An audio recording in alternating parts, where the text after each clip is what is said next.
In this video, I'm going to share with you a breathtaking true story of Robyn Davidson, a young woman whose courage and determination led her on an unforgettable journey across the desert. The year is 1975. Robyn arrives in a quiet town in Australia called Alice Springs, accompanied only by her loyal dog. She's left her home behind, driven by a bold dream, to cross the vast Australian desert, a stretch of nearly 2,700 kilometers. This desert journey ends at the Indian Ocean, but reaching there is no easy feat. It's a path that could cost her life. To make this journey possible, Robyn needs 3 camels, strong enough to carry her essential supplies across the unforgiving terrain. But at this moment, she doesn't have the money. She writes letters to several people, hoping for support, but no one steps forward to help. Left with no choice, she takes up a small job in town to earn a living. She manages to find a room to stay, but her heart remains focused on one goal: crossing that 2,700-kilometer desert, no matter what it takes. Whenever she shares her plan with someone, they dismiss it. No one believes she can survive such a long trek through the desert. It's seen as a reckless gamble with death. No one has ever attempted something like this before, but Robyn is determined. She visits a camel farm owned by a man named Kurt. She tells him about her journey and asks for 3 camels to begin her expedition. Kurt says it's not possible.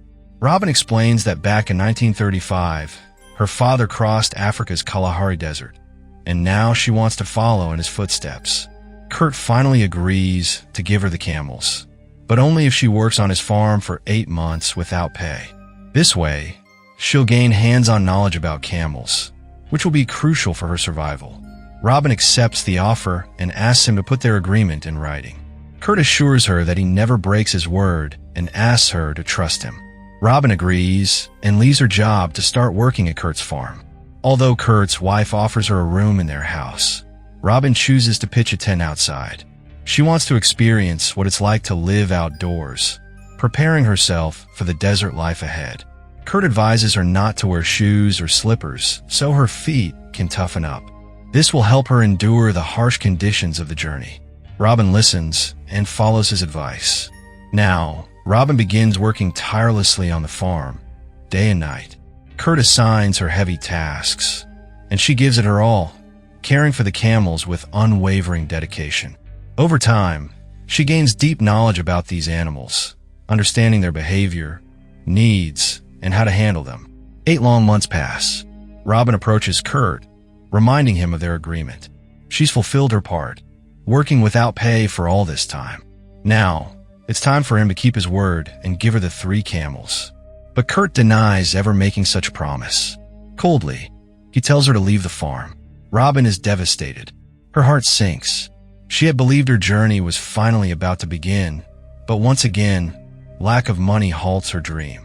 With nowhere to stay, she wanders until she finds an abandoned house. She decides to settle there temporarily. Nearby, there's another camel farm. Robyn visits the owner and shares everything that happened with Kurt. She explains her urgency. She wants to begin her journey as soon as possible and needs 3 camels to do so.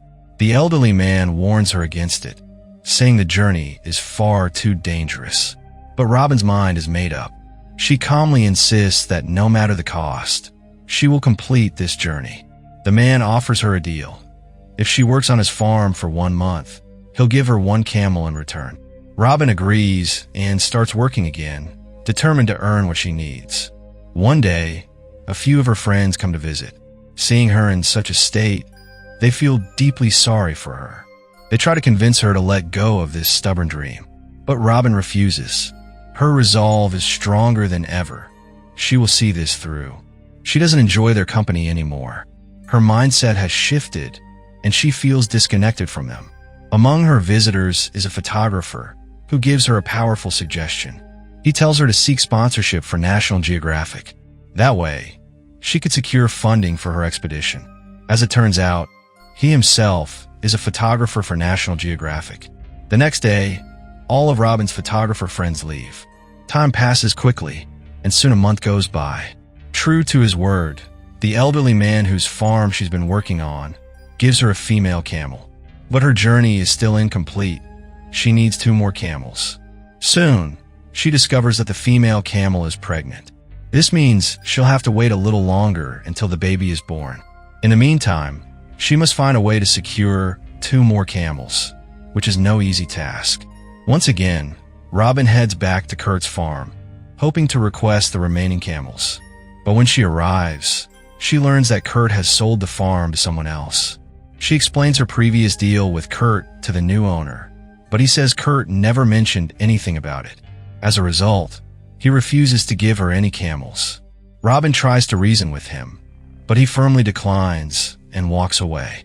Inside, the new owner struggles to control a camel. It's clear he doesn't have much experience with these animals. Robyn steps in to help.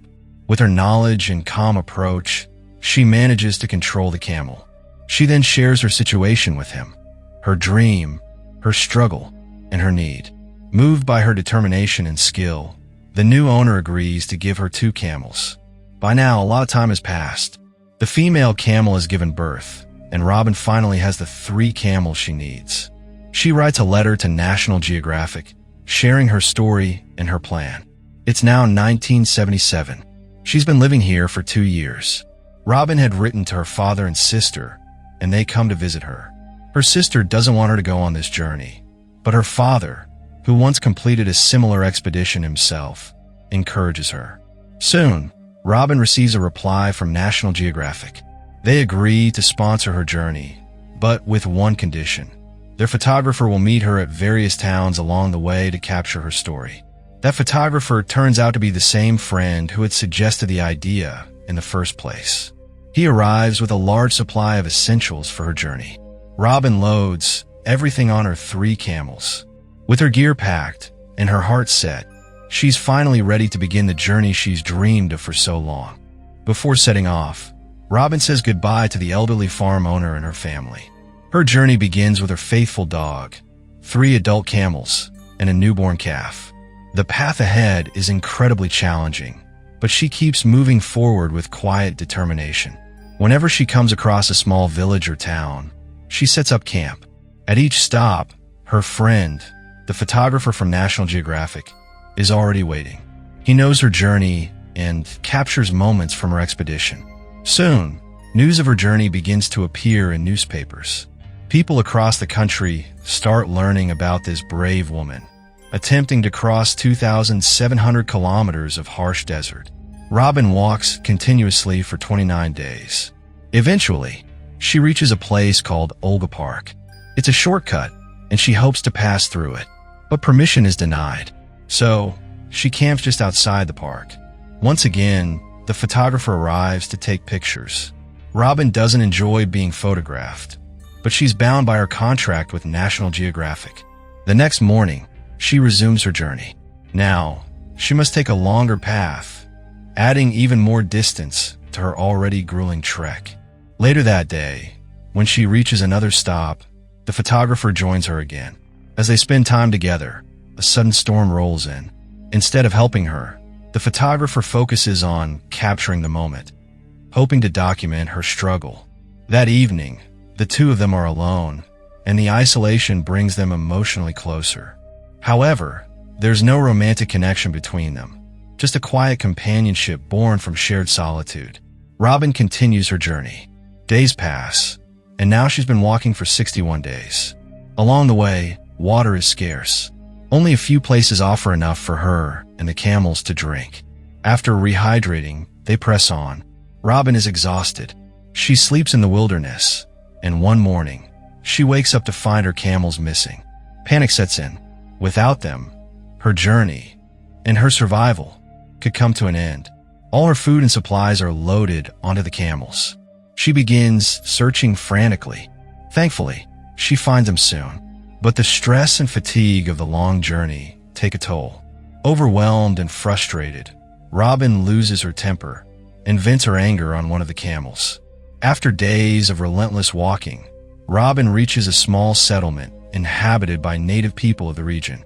She decides to rest here for 2 days to recover her strength. The photographer arrives with his companion and is genuinely happy to see her again. While staying in the village, Robyn learns from the locals about the terrain ahead. The next stretch belongs to a sacred tribal group that strictly forbids any outsider women from entering. They believe that the presence of foreign females would desecrate their land. However, there's one exception. If Robyn is accompanied by a native from the area, they might allow her to pass. While the locals are performing a sacred ritual, the photographer secretly takes pictures without their permission. This deeply offends the community, and as a result, they refuse to help Robyn. Now, she's left with no choice but to take an alternate path, one that's far longer and known to be extremely dangerous.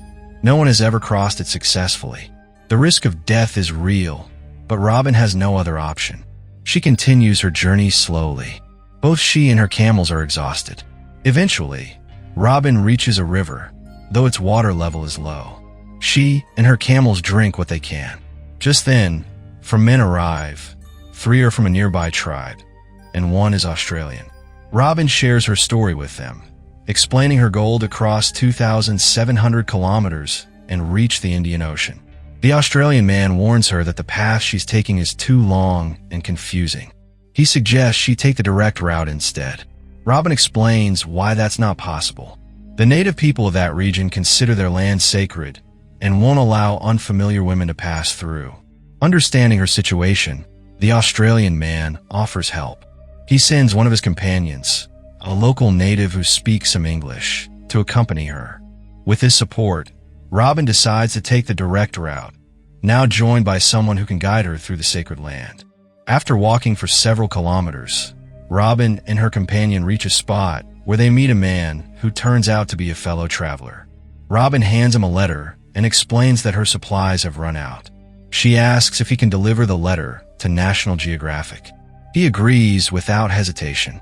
At this point, the elderly native man who's been traveling with Robyn has completed the portion of the journey he was meant to guide her through.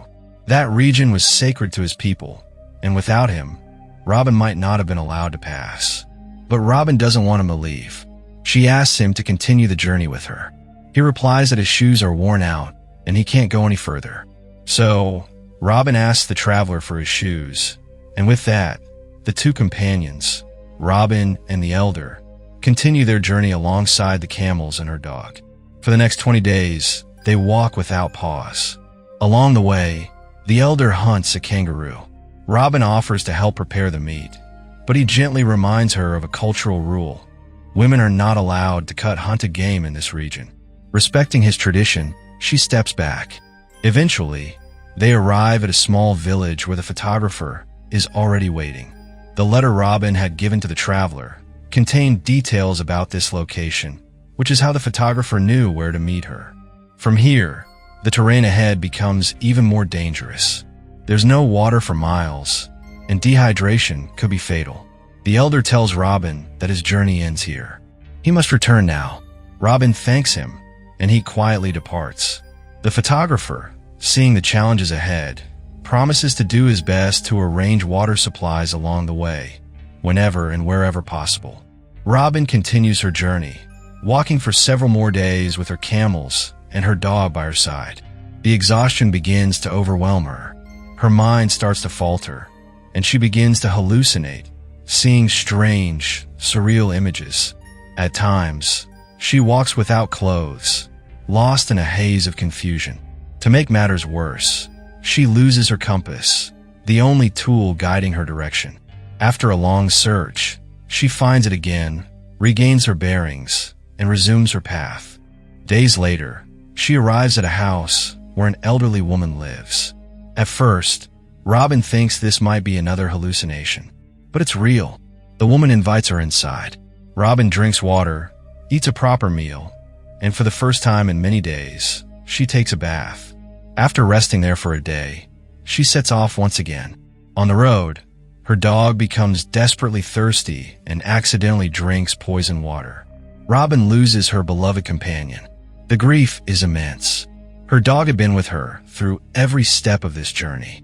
Now, she's unsure if she can go on. Physically drained and mentally shattered, she keeps walking. One day, while resting, she's approached by a group of journalists. By now, her story is spread far and wide, but Robyn doesn't want to meet anyone.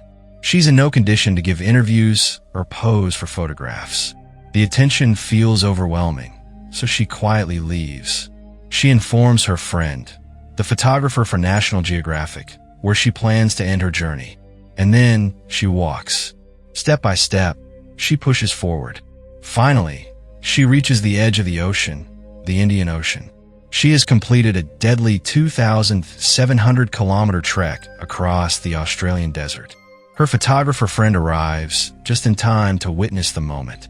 Robyn steps into the water, diving beneath the surface. In that quiet, powerful image, we see a woman who has done something no one else ever dared to do. And with that, the true story of Robyn Davidson comes to an end. So friends, Robyn Davidson didn't just cross a desert. She crossed the boundaries of fear, solitude, and human limitation. Her journey wasn't about reaching the ocean. It was about discovering the strength that lies within when the world feels empty. If this story touched your heart, imagine the journeys still waiting to be told. So if you believe in stories that stir the soul and celebrate courage, don't forget to like, share, and subscribe.